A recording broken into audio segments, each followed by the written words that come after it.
Qualcomm Snapdragon 8 Gen 3 processor, octa-core CPU with up to 3.3 GHz speed, 16GB RAM and 512GB internal storage. This is the Oppo FindX7 Ultra. This device is a flagship device on the Oppo FindX series. Let's see what comes in the box. A 100 watts adapter, a USB Type-C cable, a protective case, and user manual. The FindX7 Ultra runs on Android 14 with Adreno 750 GPU. This device is IP68 rated for dust and water resistance. The battery is a 5000 mAh lithium-ion cell. It has a quad camera setup on the back.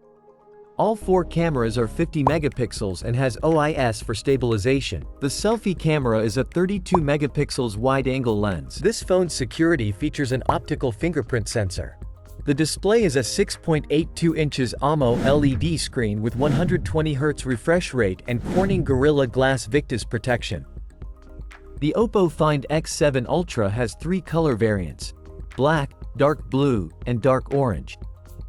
Thanks for watching. Please give this video a thumbs up and don't forget to subscribe to our channel for more updates on latest gadgets. Bye.